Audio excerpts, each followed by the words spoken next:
If you've spent the summer with a deep ache right at the base of your thumb from gripping a hose nozzle, or felt that familiar pinch in your shoulder from hefting a heavy watering can over tall tomato plants, you are working entirely too hard. We often think we need to stand out in the blazing sun and soak our plants from above. But that top-down routine is actually compacting your soil and encouraging disease, all while putting unnecessary wear and tear on your joints. Here's what I want you to picture instead. You're sitting comfortably on your patio with a glass of iced tea, looking at thriving container plants that are lush and healthy. The top of the soil is completely dry to the touch, yet the plants are perfectly hydrated. You haven't lifted a single heavy watering can over your head in a week. No more gripping that trigger until your thumb throbs. No more rotator cuff strain. Today, we are going to build a simple body-saving setup that teaches your plants to water themselves from the ground up. It takes just a few minutes to put together. It's completely safe for the grand dogs wandering the patio, and it means you might only have to water once a week, even in the middle of a July heatwave. Let's talk about why the old way is working against us. When we blast the surface with water, it acts like a heavy hammer. It crushes the delicate air pockets in the dirt. Even worse, those water droplets act as tiny trampolines. They bounce off the dirt and launch dormant fungal spores right onto the undersides of your leaves. This is how early blight and powdery mildew get a foothold in your garden. You might think you're doing everything right, standing out there in the heat, making sure every plant gets a good drink, but you're actually creating the perfect conditions for disease, especially if you live in USDA zones 4 through 9. When those midday temperatures climb past 90 degrees Fahrenheit, up to 30% of that water you just carefully poured evaporates into thin air within the first hour. That's nearly a third of your effort and a third of the strain on your joints completely wasted.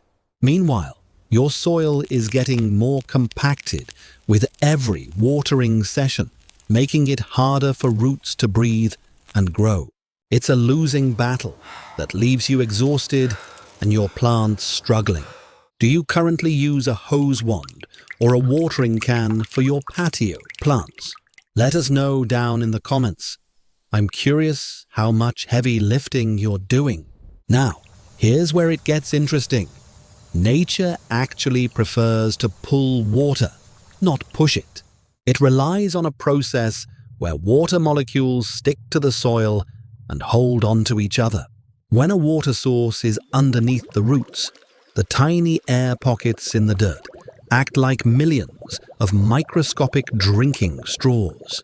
They pull the moisture upward against gravity, stopping naturally the moment the soil has had enough. Your plants are smart. They know exactly how much they need, and they'll take it from below without any waste or runoff. Think of your soil like a dry kitchen sponge sitting in a shallow saucer of water. You don't need to pour water over the top of the sponge.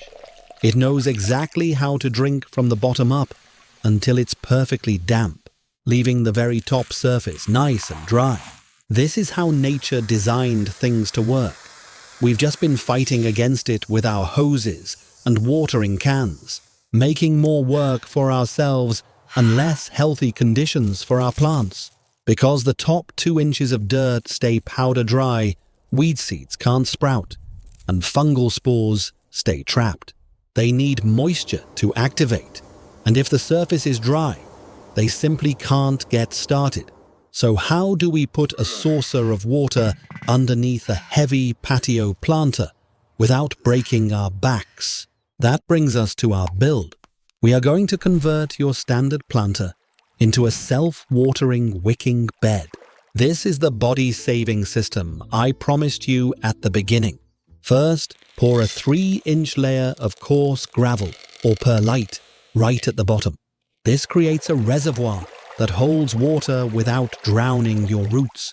Next, take a piece of PVC pipe about 2 inches across, roughly the thickness of an empty paper towel roll. Stand it straight up so it rests in that gravel layer. This is your filling tube. Lay a piece of landscape fabric over the gravel to keep the dirt from falling in, and fill the rest of the pot with your normal potting mix. When it's time to water, you don't lift anything over your head.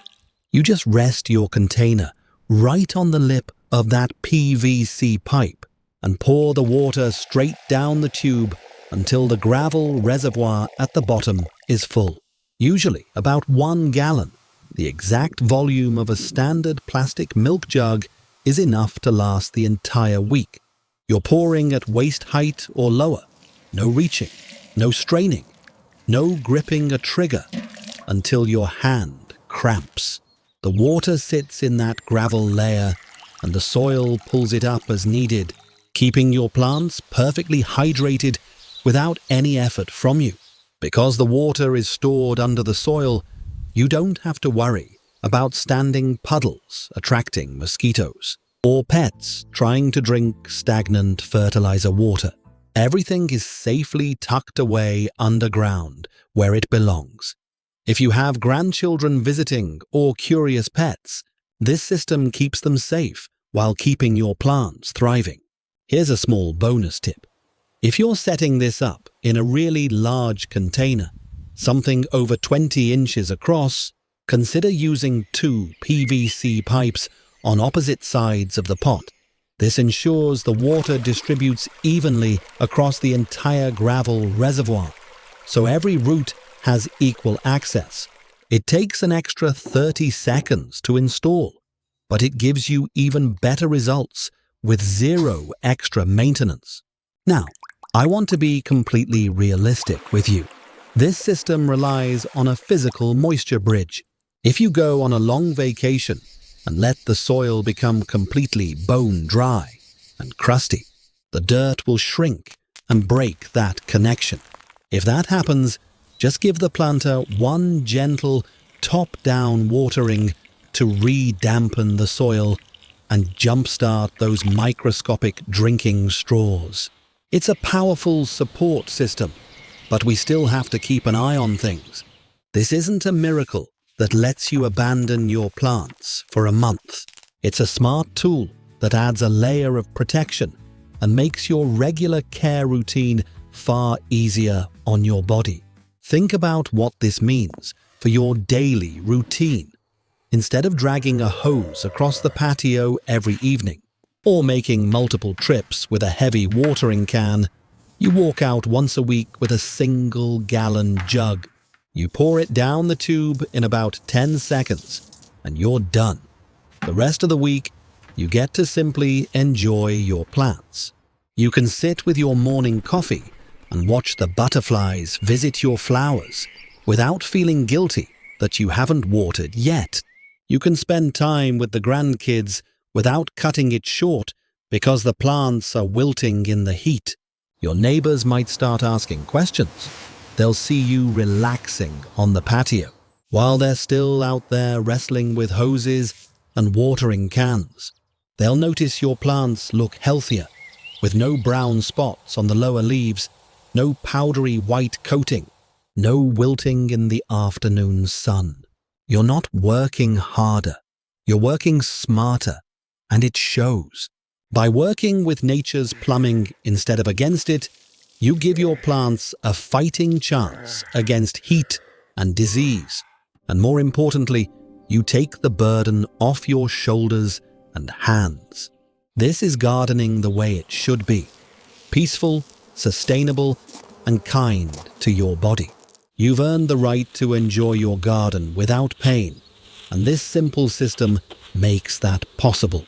If you found this helpful, I'd love for you to subscribe and join our community of smart gardeners.